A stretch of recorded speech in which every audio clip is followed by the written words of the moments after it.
Listen carefully. If the US and China went to war today, who would win? It's not just about who has more nukes or jets, it's about power, precision, and preparation. And what you're about to hear will change how you see global power forever. The United States and China, the world's two most dominant military forces, have been locked in a silent arms race for decades. One represents decades of global dominance, alliances, and unmatched military experience. The other, a rising superpower with a clear plan, surpass America by 2049. But who actually has the upper hand today? Let's break this down. Air, sea, land, nuclear, and tech, because the balance of power isn't as obvious as you think. Just because America spends more doesn't mean it wins more. Let's see why. The US military budget in 2024 crossed $850 billion, more than the next 10 countries combined. In contrast, China spends around $230 billion officially. But here's the catch: China spends strategically. While the US maintains hundreds of overseas bases and expensive programs, China focuses on building capabilities close to home, especially in the South China Sea and Taiwan Strait. Efficiency versus reach, that's the real battle. China has the largest standing army in the world, over 2 million active personnel. It also has more tanks and artillery pieces than the US. But the US Army is more technologically advanced, with better logistics, satellite support, and battlefield experience, from Iraq to Afghanistan.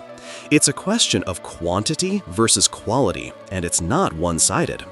But land battles are just one layer. The real war could begin at sea.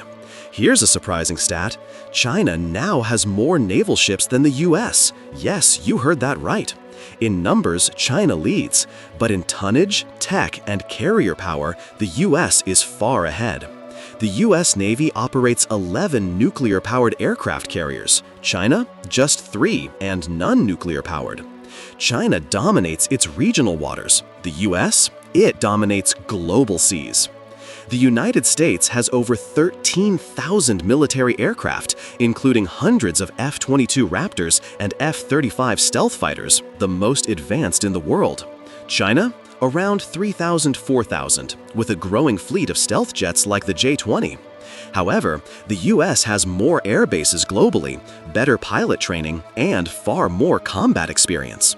In the skies, the US still leads, but China is closing the gap. And then comes the deadliest card on the table: nukes. The US holds around 5,000 nuclear warheads. China has an estimated 500 plus, but that number is growing fast. Beijing's strategy isn't about matching numbers, it's about survivable second strike capability. Both nations have nuclear submarines, land-based ICBMs, and bomber fleets. But here's the scary truth: in a nuclear conflict, nobody wins. Beyond missiles and ships, the real war might happen in code and satellites. China has ramped up cyber capabilities, with hacking groups targeting US infrastructure, corporations, and even defense networks. Meanwhile, both nations now have space forces. Satellites can blind missiles, jam communications, and disrupt economies. Welcome to 21st century warfare, where no bullet needs to be fired. So, who's winning? Let's be honest. It depends on where the fight happens. If a war breaks out near Taiwan, China holds the geographic advantage: shorter supply lines, missile range, regional dominance. But a global conflict? The US still holds unmatched power projection, intelligence networks, and alliances like NATO, Japan, Australia. This is not a war of firepower alone.